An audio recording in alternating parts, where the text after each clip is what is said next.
எல்லாருக்கும் வணக்கம். இந்த வீடியோ பதிவுக்குள்ள போகிறதுக்கு முன்னாடி வர இருக்கிற யூஜி டிஆர்பி எக்ஸாமினேஷனுக்கான study materials and test batch வெறும் 299 மட்டும் தான். எவ்வளோ சீக்கிரம் முடியுமோ அவ்வளோ சீக்கிரம் அந்த ஆஃபரை பயன்படுத்திக்கோங்க. மேலே இருக்கிற நம்பருக்கு பேமெண்ட் பண்ணிட்டு கீழே இருக்கிற நம்பருக்கு ஸ்க்ரீன்ஷாட்டை ஷேர் பண்ணிடுங்க. நம்மளோட அகாடமி ஸ்கேனர் இருக்குது, ஸ்க்ரீன்ஷாட் எடுத்து வச்சுக்கோங்க. அகாடமி ஸ்கேனர் கூட யூஸ் பண்ணிக்கோங்க. அதே போன்று வர இருக்கிற common TNT special TNT study material test series just 249, வர இருக்கிற யூஜி டிஆர்பி just 299, வர இருக்கிற பிஓ just 249. வாட்ஸ்அப் 8525049011 24% சப்போர்ட் இருக்குது. அதாவதுங்க, என்று நமக்கு வந்து நம்மளோட மதிப்பு இருக்கிற அரசு நமக்கு வந்து கவர்மெண்ட் ஃபார்ம் ஆச்சோ அன்றிலேருந்தே நமக்கு வந்து டிஆர்பி ரிலேட்டட்ஸ் அப்டேட்ஸ் நமக்கு வந்துகிட்டு இருக்குது, கிடைச்சிக்கிட்டு இருக்குது. பதிவுகளை நம்மளும் கொடுத்துட்டு இருக்கிறோம். அடுத்தடுத்து டிஆர்பி தரப்பிலிருந்து அறிவிப்புகள் வெளியாக போகுது, தேர்வுகள் கண்டக்ட் பண்ண போகிறாங்க, ரிசல்ட் போட போகிறாங்க எல்லாமே. ஸோ வர இருக்கிற யூஜி டிஆர்பி எக்ஸாமினேஷனை உறுதியாக வெற்றி பெறுங்க. 2027 நல்லா பயன்படுத்திக்கோங்க. இந்த வாய்ப்பினையை பயன்படுத்திக்கோங்க. பொதுவாகவே நமக்கு வந்து தேர்தல் முடிஞ்ச பிறகு ஒரு மதிப்பு இருக்கிற அரசு வந்து நமக்கு வந்து ஃபார்ம் ஆன பிறகு நமக்கு வந்து நிறைய அறிவிப்புகள் வெளியாகும். நிறைய அறிவிப்புகளை வந்து நம்ம செயல்படுத்துவாங்க. அது எல்லாமே நடக்கும். அதுவும் நம்மளுடைய இந்த மதிப்பு இருக்கிற அரசு எல்லாருடைய முழு நம்பிக்கையாக இருக்குது. கண்டிப்பாக அவங்க எல்லாமே பண்ணுவாங்க அப்படின்னு தனிப்பட்ட நம்பிக்கை இருக்குது.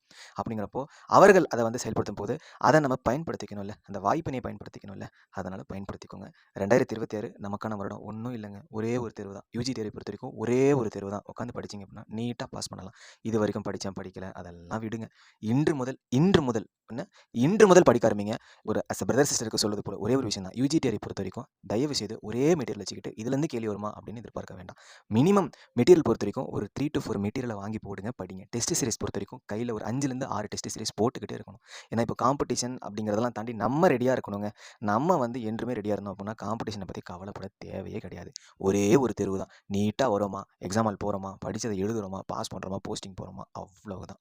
ஸோ 2026 தேர்வு இருக்குது. இந்த வாய்ப்பை பயன்படுத்திக்கோங்க. அடுத்து எப்போன்னு நமக்கு தெரியல. Use this opportunity. அதே போன்று எஸ்ஜிடி வந்து பிளானரில் இல்லை அப்படிங்கிறத பற்றிலாம் நீங்கள் கவலைப்படாதீங்க. இப்போ நியூ கவர்மெண்ட் நமக்கு வந்து ஃபார்ம் ஆயிருக்குதுங்க. ஒரு அரசு ஃபார்ம் ஆயிருக்கு அப்படிங்கிறப்போ அதுவும் எல்லாருடைய முழு நம்பிக்கை அப்படிங்கிறப்போ அவர்கள் வந்து இப்போ டிஎன்டெட் ரிசல்ட் கொடுத்துட்டாங்க. இப்போ பேப்பர் 1 கிளியர் பண்ணுவாங்க. அடுத்து எஸ்ஜிடி அறிவிப்பு இல்லைன்னு இருக்க வேண்டாம். இப்போ பேப்பர் 2 பாஸ் பண்ணவங்க அடுத்து யூஜி படிக்க ஆரம்பிச்சிட்டாங்கன்னா பிளானரில் இருக்குது. பிளானரில் இல்லாமலும் வெளியாகலாம். இல்லை நியூவாக ரிவைஸ் செய்து ஒரு வேலை ஹேண்டில் பண்ண ரிவைஸ் செய்து எஸ்ஜிடி குறிப்பிட்டு வெளியே என்ன பண்ணுவோம், இல்லை டேரக்டாக எஸ்ஜிடி அறிவிப்பு வந்தால். அதனால் டிஆர்பி பொறுத்த வரைக்கும் ஒரே ஒரு விஷயம் மட்டும் தான். பிரதர் சிஸ்டருக்கு சொல்கிறது போல் கோர்ஸ் மாதிரி எடுத்துக்கணும். டிஎன்டெட்டா கோர்ஸ் மாதிரி 3 மாதத்துலையோ ஒரு மாதத்தில் 2 அது நம்மளுடைய இதுதான். நம்ம படித்து வைக்கணும். டிஎன்டெட் நான் படித்து வச்சுட்டேன், எனக்கு காமன் டிஎன்டெட் அறிவிப்பு நாளைக்கு இல்லை இன்றைக்கே வந்துருச்சுன்னு வச்சுக்கோங்க. ஸோ நான் படித்து வைக்கணும். அப்போ எஸ்ஜிடியும் அதே போல தான். எஸ்ஜிடிக்கு பேட்ச் போடலை, ஏன்னா டிஎன்பிசி யூபிஎஸ்சி ஆரம்பிக்கணும். அதுக்கான ஒர்க் போயிட்டுருக்கு. எஸ்ஜிடி டீம்கிட்ட சொல்லியிருக்கிறோம், கண்டிப்பாக அப்டேட் பண்ணுறோம். ஸோ எஸ்ஜிடி அறிவிப்பு இல்லை, பிளானரில் இல்லை அப்படின்னு இருக்க வேண்டாம். நீங்கள் எஸ்ஜிடியாக இருக்கட்டும், இல்லை யூஜிடிஆர் இருக்கட்டும், இல்லை பிஓவாக இருக்கட்டும், இப்போ டக்குன்னு பிஓ போட்டு என்னங்க பண்ணுவீங்க? இல்லை எஸ்ஜிடி போட்டுவிட்டா நம்மளால் டிஆர்பியில் கெஸ்ஸே பண்ண முடியாது. 2025 டிஎன்டெட் வரும்னு யாருமே எதிர்பார்க்கல, போட்டுட்டாங்கல்ல. அதே போல தான் இப்போ நியூ கவர்மெண்ட் அப்படிங்கிறப்போ ஸோ நம்மளோட நம்பிக்கையை உண்மையாக்கணும்.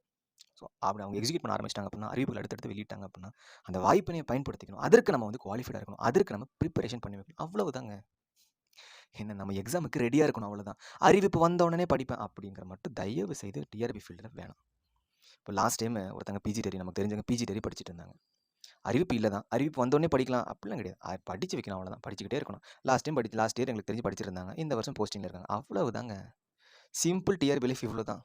இப்போ நீங்கள் என்ன பண்ணுங்கள், யூஜி டிஆர்பியா இன்றைக்கி படிக்க ஆரம்பிங்க. நீட்டாக இப்போ நம்ம பேட்ச் கூட யூஸ் பண்ணிக்கோங்க, அவ்வளோதான். நீட்டாக 3 மந்த்ஸுங்க படிங்க. டெஸ்ட் 10 யூனிட் தானுங்க. ஒரு வாரம் ஒரு யூனிட் படிக்கிறோம், டெஸ்ட்டு போடுறோம், அவ்வளோதான். 3 மாதம் டிஆர்பி எக்ஸாம் பொறுத்த வரைக்கும் 3 மாதம் சிலபஸை கவர் பண்ணுறோம், படிக்கிறோம், டெஸ்ட்டை போடுறோம், பாஸ் பண்ணுறோம், அவ்வளோதான். எஸ்டிடியும் அதே போல தான். பெரிய விஷயம்லாம் ஒன்றும் கிடையாதுங்க. டிஎன்பிசி கம்பேர் பண்ணும்போது டிஆர்பி தேர்வுகள் ரொம்ப ஈஸி. சரிங்களா? இப்போ காலி பணியிடங்களை நிரப்பணும், இடைநிலை ஆசிரியர்கள் கூட்ட போகணும். இது கண்டிப்பாக நீங்கள் ஆல்ரெடி பார்த்துருப்பீங்க. இப்போ அடுத்தடுத்த அறிவிப்பு வெளியாக போகுது அப்படிங்கிறப்போ அதை நீங்கள் பயன்படுத்திக்கங்க, அவ்வளோதான். சரிங்களா? ஓகே. இது அப்டேட்காக அப்படிங்கிறத கண்டிப்பாக அப்டேட் நீங்கள் பார்த்துருப்பீங்க. அறிவிப்புகள் வரும்போது பயன்படுத்திக்கணும். All the best.